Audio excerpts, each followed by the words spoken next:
Agradezco Sí. la oportunidad. Bueno, y nosotros cambiamos radicalmente de tema. Y me parece que sería interesante, Roberto, si vos crees, porque tenemos un lío bárbaro a nivel de lo que está pasando en el mundo. Claro, bueno.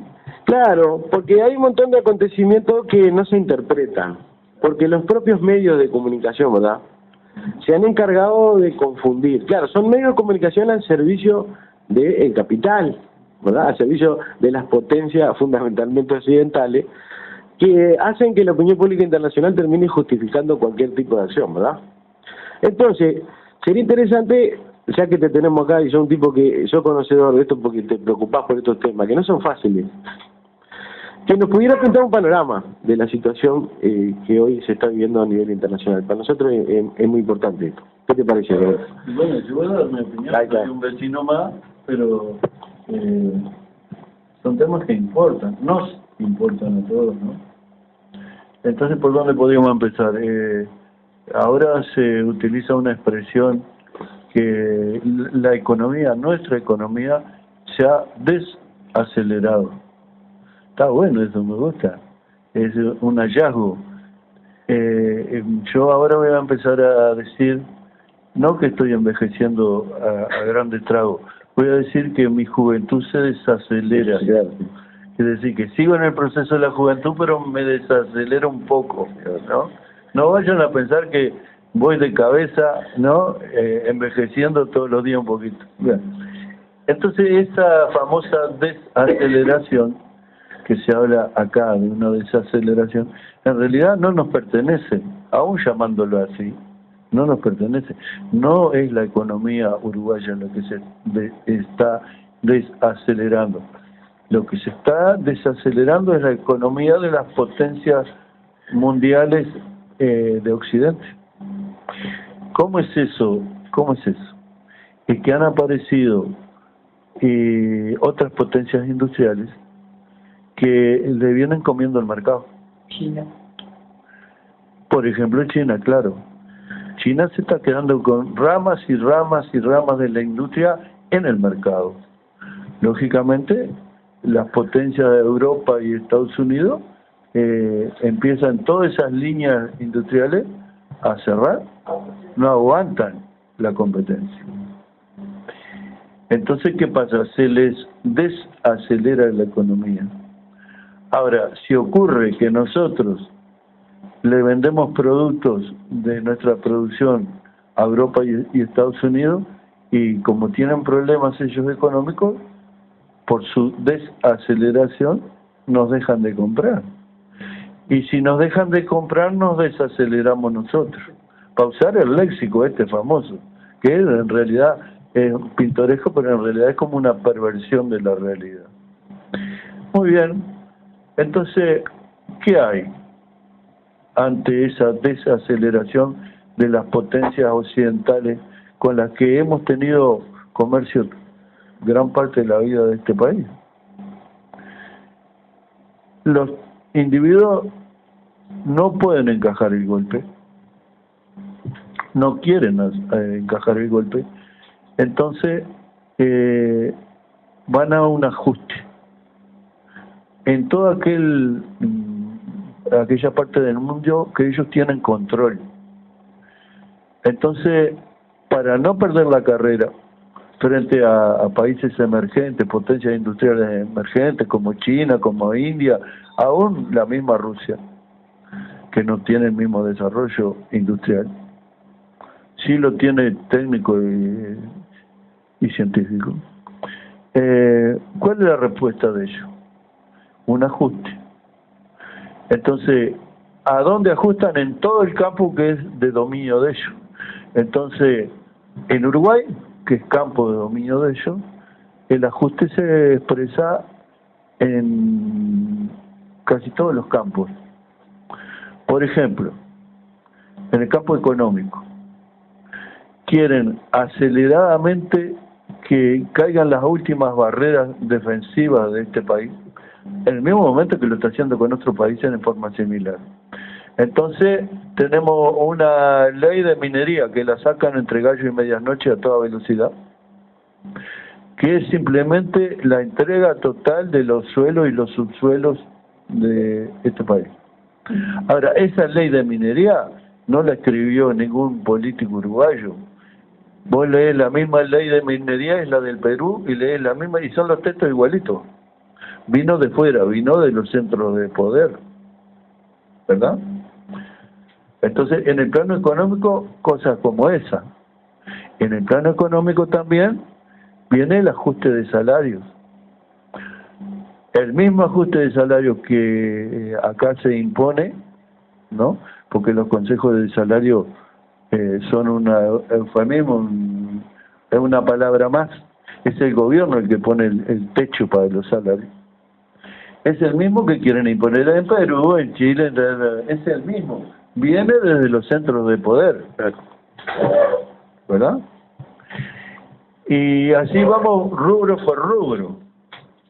El salario es importante porque los centros de poder de Occidente, del capitalismo de Occidente, quieren que las riquezas que se generan en estos países no se distraigan ni en la salud, ni en la educación, ni en ningún aspecto, ni en el salario, sino que ellos se puedan llevar la mayor parte de esa riqueza. Entonces es un ajuste, ¿verdad?, en el plano económico. Pero como esas medidas se hacen en forma cruenta, o sea, la imponen, necesitan acondicionar la parte jurídica. Entonces, si hay una constitución y hay gente en el aparato del Estado que defiende los artículos de la constitución, como puede ser un Viana o la jueza, como ese Mota o qué sé yo, hay que volarlos. Pero no es ocurrencia de ningún político nuestro, son decisiones que vienen de fuera. Esta gente molesta, hay que sacarla, porque si nosotros metemos una ley por la ventana como la de minería, que no nos vengan a pelear de que constitucionalmente es incorrecta. Hay que sacar todo lo que moleste. Entonces, en el aspecto jurídico también se le ponen condicionamiento a las luchas sindicales, en cuanto a la ocupación de los lugares de trabajo, en cuanto a los descuentos por huelga, es ajuste, ajuste, ajuste, ajuste. ¿Para qué? Para que los centros de poder puedan sobrellevar que están perdiendo la batalla en el campo de la competencia entre potencias industriales. Estos tienen que llevarse lo mismo, exprimiendo a los pueblos en los cuales tienen cierto control. Porque están perdiendo la carrera a nivel industrial. Muy bien. Quiere decir que en lo jurídico también viene el ajuste. En lo jurídico también eliminan toda la independencia que pueden del Poder Judicial y pasan las decisiones judiciales al Poder Ejecutivo.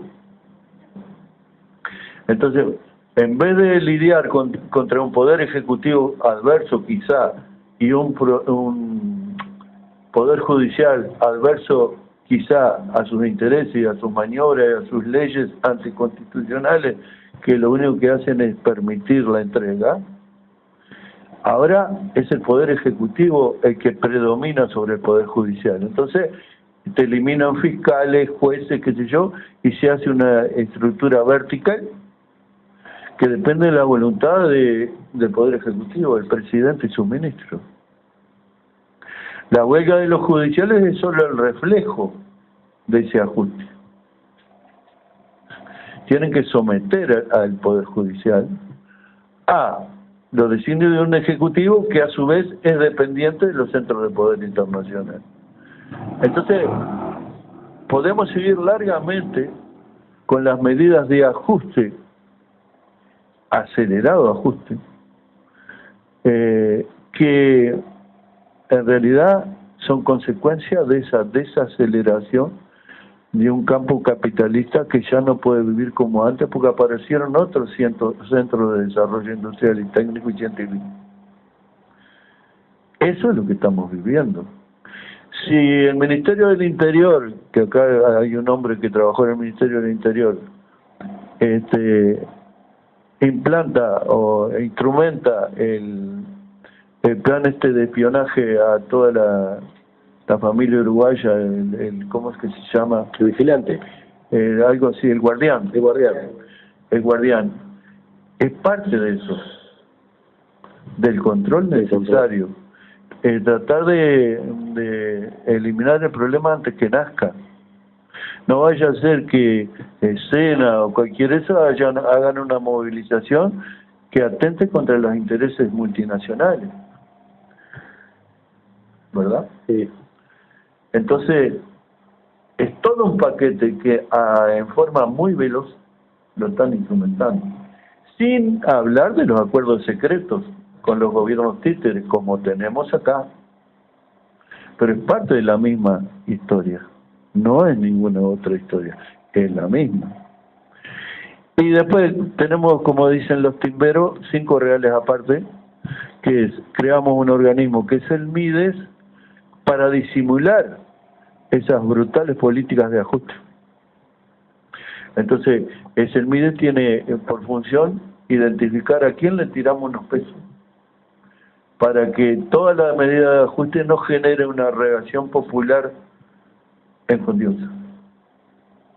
Vos tomás 2.000 pesos por mes, te compras arroz y qué sé yo, pero no hablas, porque si no te sacamos los 2.000 pesos.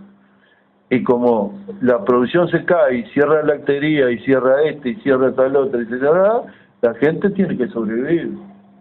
Y está débil la gente como para tener una respuesta digna. Agarra los 2.000 pesos para poder comer eso, o mal comer, o tomar agua con arroz. Entonces, a eso estamos asistiendo. Y para poder instrumentar políticas tan reaccionarias y tan cruentas con las poblaciones de los países, necesitan una clase política comprada. Entonces, vamos a pagarle buenos sueldos para que hagan el trabajo sucio. Y hacen el trabajo sucio. ¿Asalariados? Asalariados de gran capital. No son asalariados míos o tuyos. La plata sale de nuestros bolsillos, pero son asalariados de los que le dan las órdenes. No tienen una sola idea original. Todo viene a cumplir lo que el ajuste de las potencias imperiales occidentales tienen necesidad de llevar adelante, porque está en cuestión su sobrevivencia, su control sobre la tierra. Entonces, después queda un campo político también, que es la guerra. Una forma de disimular de que están perdiendo en el plano del poderío industrial es desarrollar, siempre lo han hecho, pero hoy más que nunca, la industria de la guerra, para dar ocupación en sus países, pero además para imponerse donde no pueden arrodillar a los pueblos. Siria, por ejemplo, ¿verdad? Siria, Libia, Irak. ¿Para qué? Para quedarse con las fuentes de recursos materiales. No vaya a ser que Irak le venda a China y que Libia le venda a China el combustible que ellos necesitan.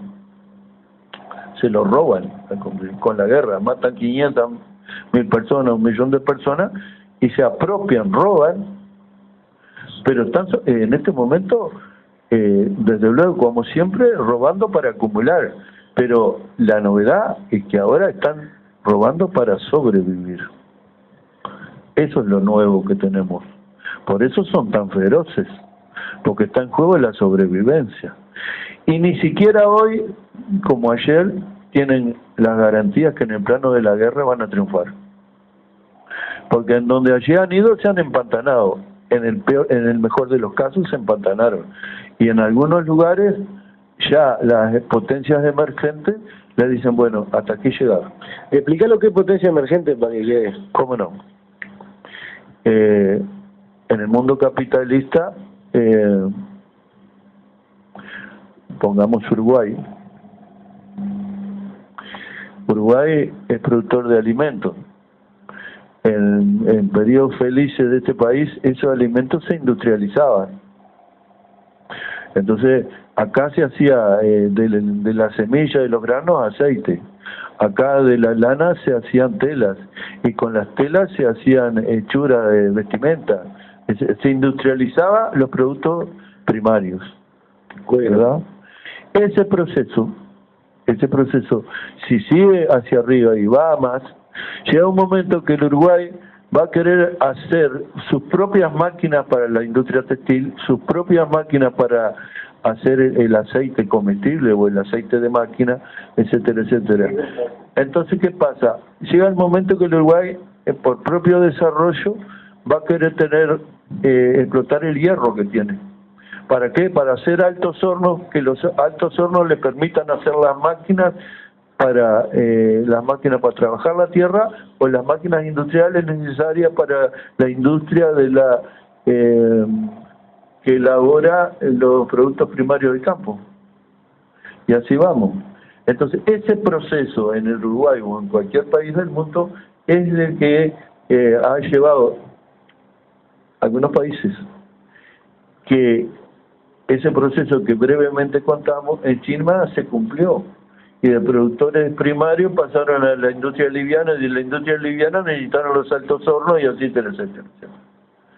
Hasta que llega un momento que desafían en el mercado, porque llegan con una gorra de lana que vale 5 pesos al mercado. Yo compro el guante de lana que cuestan 10 pesos y vinieron de China. Pero también, si quiero comprar un satélite hecho por China, también lo tienen. Y si quiero comprar una flota de camiones, también lo tienen. Y si quiero comprar máquinas de elaboración, roturar la tierra y hacer cosechas y sembradores, también lo tienen. Quiere decir que se convierten en potencias industriales que emergen del pasado, en que ellos eran simples productores de productos primarios, como hemos sido nosotros históricamente. ¿Verdad? Está clarito, ¿verdad? Bien. Entonces... Estaba en la guerra. Estaba en la guerra, bueno, que venga la paz, ¿no?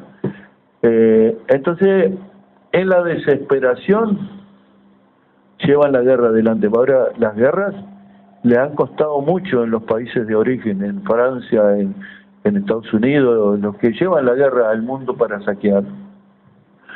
Le han costado mucho, entonces... en la opinión interna de esos países, porque los que mueren son estadounidenses o franceses o quien quiera que le está llevando a la guerra, cuando los pueblos se resisten. Entonces han encontrado otras fórmulas y ahora utilizan mercenarios, que es una forma de que si hay mercenarios norteamericanos sean unos poquitos, que el resto vengan de pueblos desesperados. Pueden ser tailandeses, filipinos, chechenos, etcétera.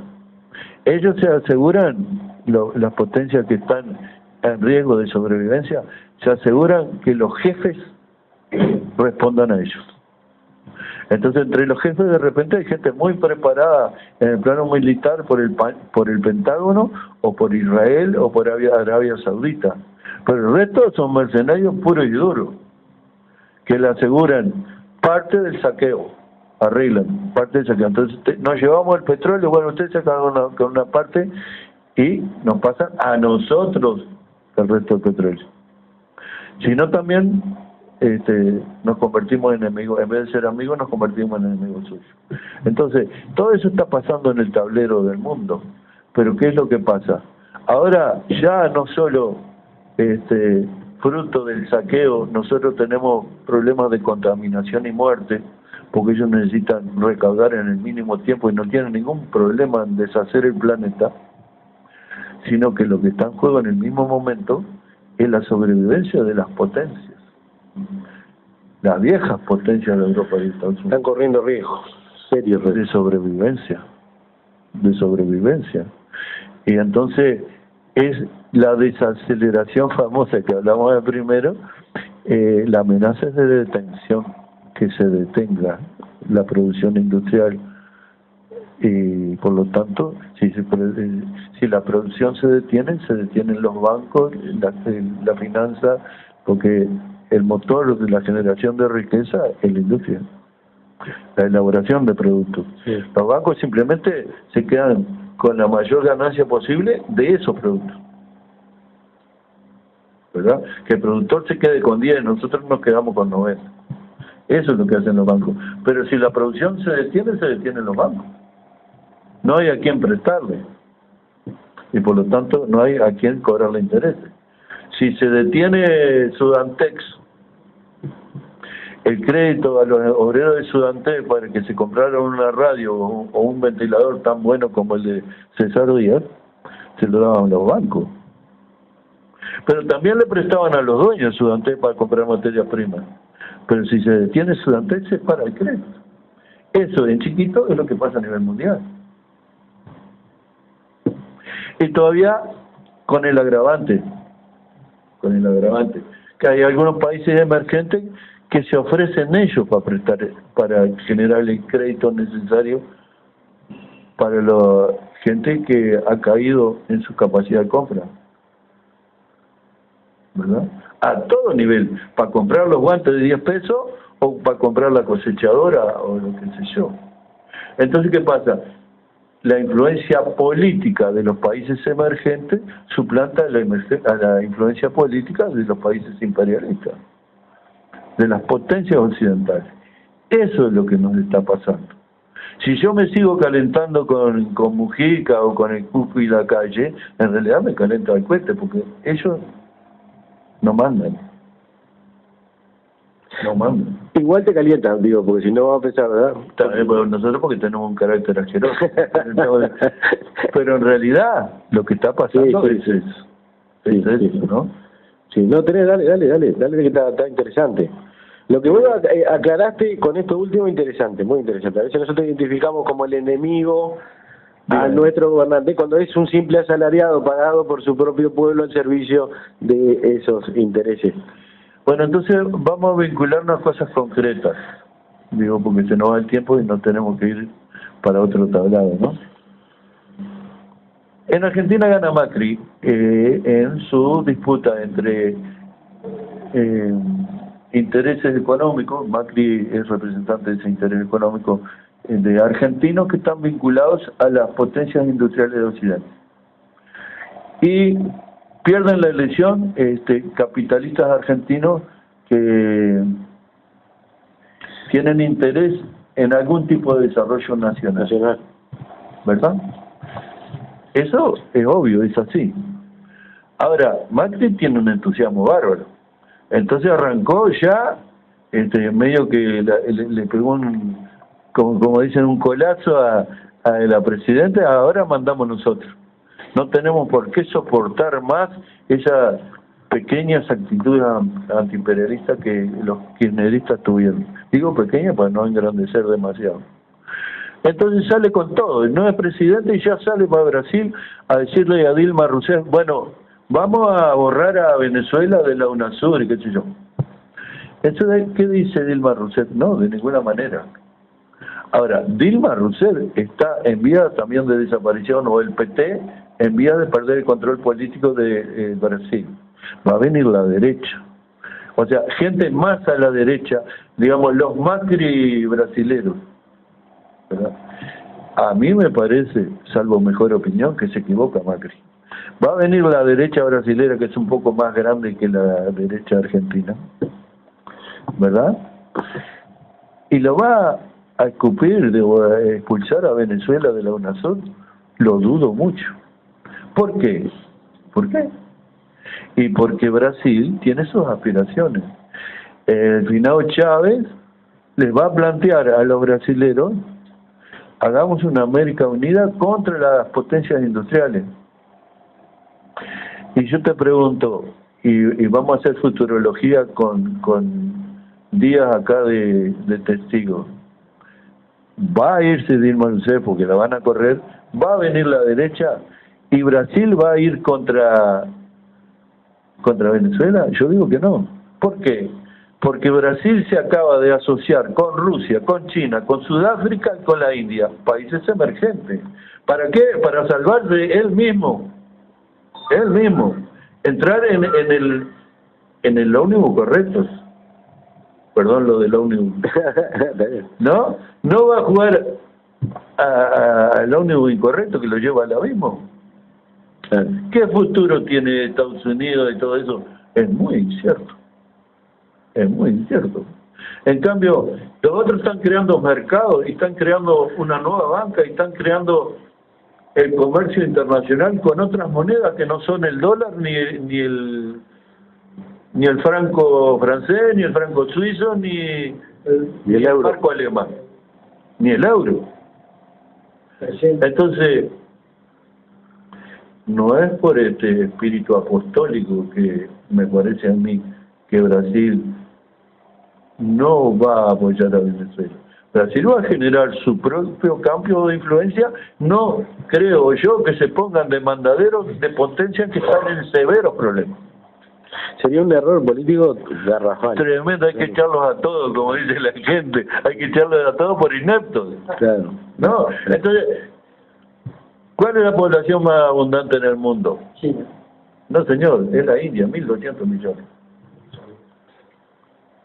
Van a ser tan... Que tiene más funcionarios país que Sí, tiene. pues estamos hablando de mercado. Ah, me cago. Van a ser tan tontos. Claro. Porque yo hablo como un tipo que vivo de los 14.000 pesos. Pero la gente que está en las finanzas y en la industria a nivel mundial, como está Brasil, ellos no se pueden equivocar. ¿Por qué? Porque van a apostar a la carta errada, a la carta que no va a salir. No creo que lo hagan. Entonces, me parece a mí que ahí es donde se equivoca Macri. ¿No? Claro. Me parece que sí. Triunfó y le ganó a los otros, pero que no se haga demasiada esperanza. No se haga demasiada esperanza. Entonces, escucho el otro día, porque yo escucho el radio imparcial, noticiero de las 5, y que me entero que Rusia le va a comprar toda la carne de Uruguay. Toda. Sin límite. Y los lácteos, sin límite.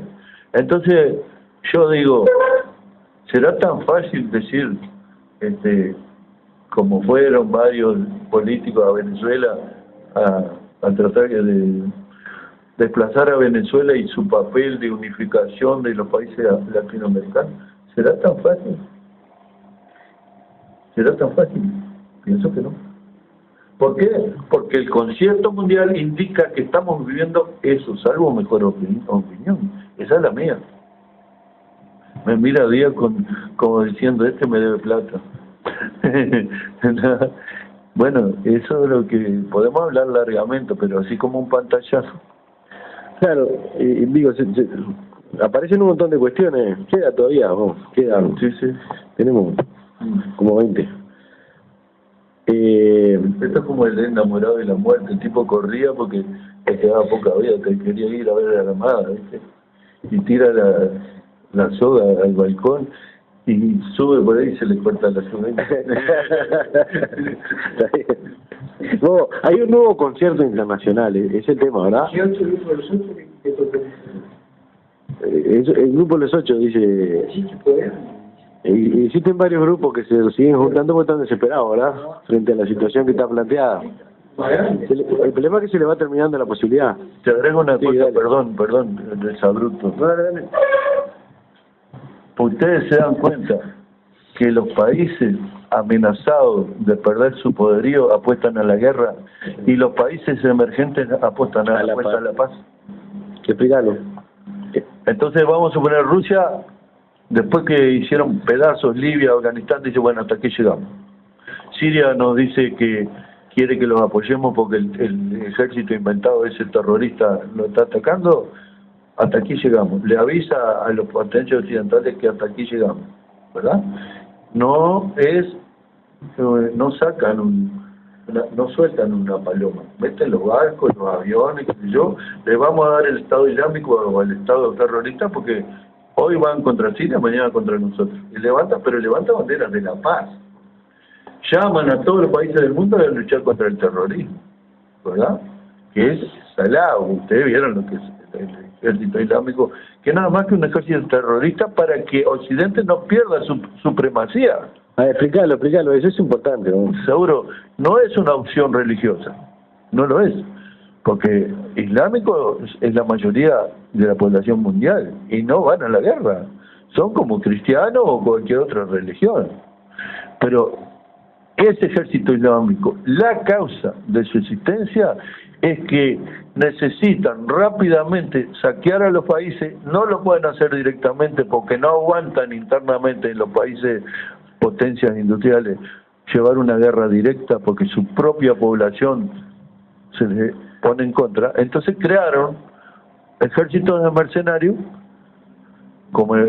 pero con una inyección de dinero brutal que llega de Alemania, de Francia, de Israel, de Arabia Saudita, qué sé yo. Pero ¿de qué países llegan? Llegan de los países que ven el correr el riesgo de su sobrevivencia como potencia. De ahí viene la cosa. Y Rusia, que está en el otro bando de países emergentes, dice, bueno, hasta aquí llegaron, muchachos, no sigan saqueando para tratar de sobrevivir, porque están haciendo pedazos los pueblos del mundo, ¿no? Acá nos morimos por contaminación, y en Siria y qué sé yo, y en Libia matan millones de personas y el resto emigra hacia Europa, que son los mismos que le mandaron la agresión. Entonces estamos viviendo en ese mundo convulso y tenso, pero quiero decir de que aparte de que nosotros corremos el riesgo de vida, porque ya se están muriendo acá, ¿no? En Colonia, en Soriano, la gente contaminada por el afán de saqueo en el mínimo tiempo, y todavía que no instalaron masivamente las explotaciones de oro y que yo que hay ya y en otros países con el cianuro, que acelera el proceso, porque es una locura delirante. En realidad, aparte de que a los pueblos los sumergen la desesperación y la muerte y la migración, millones, en Siria se fueron millones del país por la guerra, ¿te das cuenta? ¿Y a dónde van a ir? Se ahogan en el Mediterráneo tratando de zafar, y los libios también, y aquellos también, sino que acá lo que está en juego, y si nosotros perdemos esa perspectiva, perdemos la perspectiva política, lo que está en juego es la sobrevivencia de la potencia.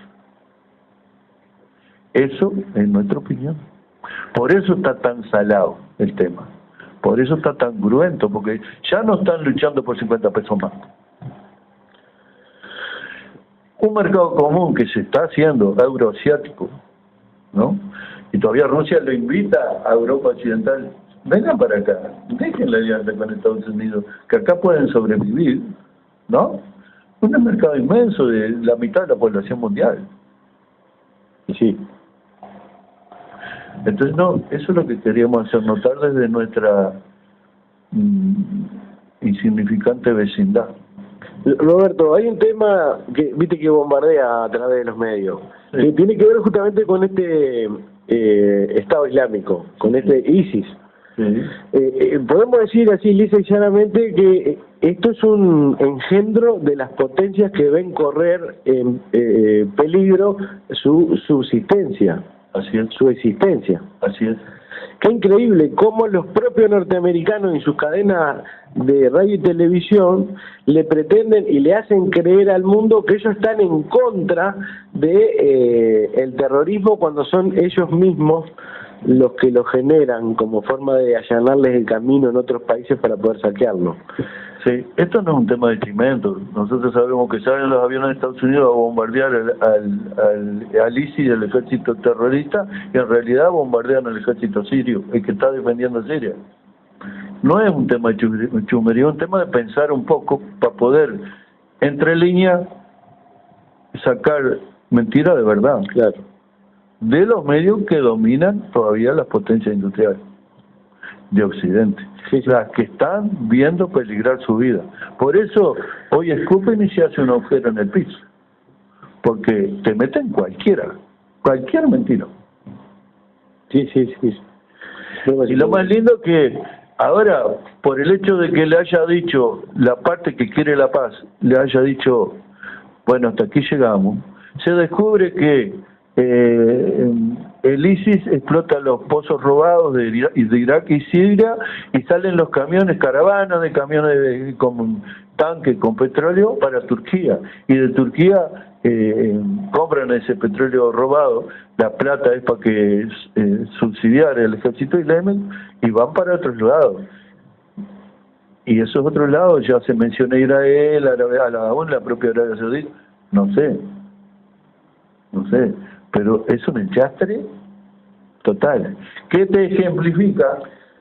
Que el ejército terrorista ISIS no quiere petróleo para desarrollar su industria nacional del nuevo Estado, sino que en realidad son personeros de las potencias imperialistas que los financian y que precisan el petróleo. Claro. A precios regalados, porque están perdiendo competencia en los mercados mundiales industriales. Y entonces si China elabora autos con un petróleo a $50 y ellos lo compran robado a 10, absorben la diferencia en el plano de la competitividad. Claro. Trabajan con un precio mejor para poder seguir compitiendo. Claro. A través del robo. Sí. Entonces yo te aconsejaría que una vez salgan a robar para competir con mayores posibilidades, ¿no? Pero una idea, no sé. No es mala la idea, el problema es que a nosotros no creo que nos dejen. Claro. Roberto nos ha dado una clase, la verdad que creo que nosotros deberíamos, por lo menos vos deberíamos, ¿cómo hacemos los que, estoy seguro que más de 4 escuchan? Y estoy también seguro que más de 4 quedó entusiasmado con esto, porque la gente, claro, está recibiendo una información que ya no se la cree nadie. Pero no saben para dónde agarrar, ese es el problema, ¿no? No hay la alternativa. ¿Cuál es la alternativa? Es el tema, ¿no? ¿Puede ser Telesur la alternativa para informarse en este tipo de cuestiones? Bueno, lo que pasa es que hay distintas agencias que no responden al mundo occidental en peligro de existencia, sino que responden al mundo emergente que quiere la paz. Entonces tenés la agencia iraní,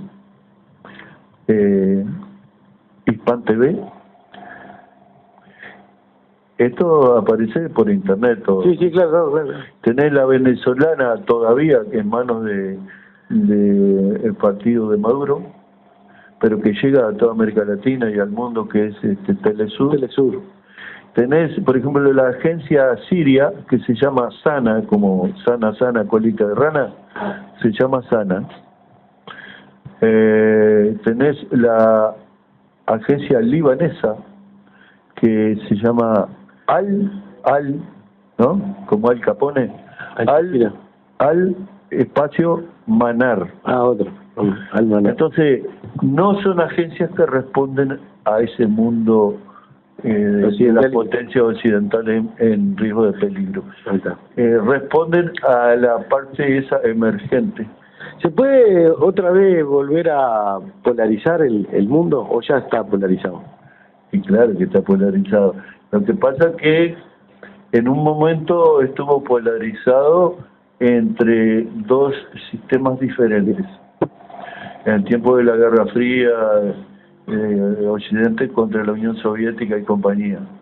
Ahora la polarización es la misma, parecido, no es la misma.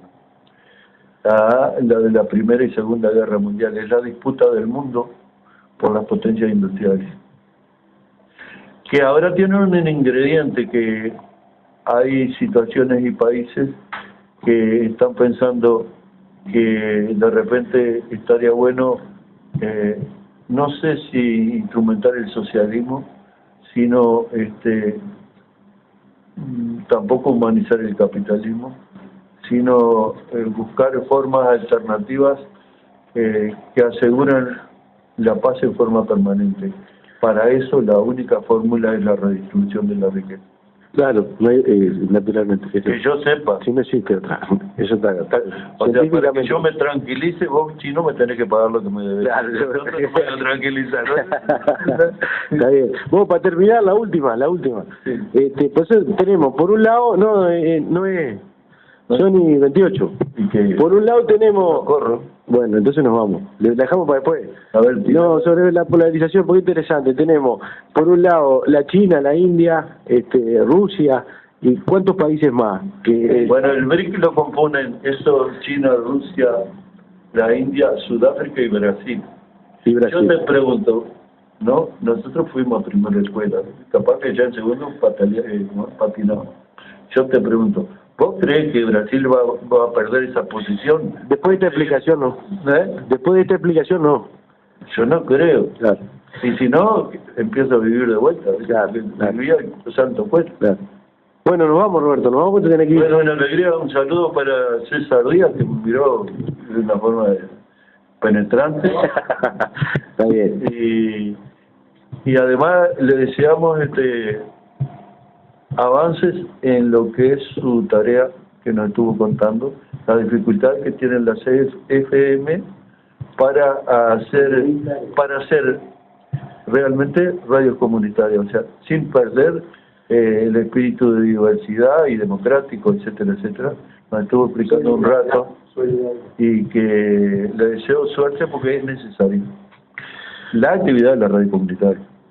Bueno, nos vamos. Gracias, Sena. Bueno, gracias a todos. Como siempre, el que lucha gana y el que no se muere de hambre.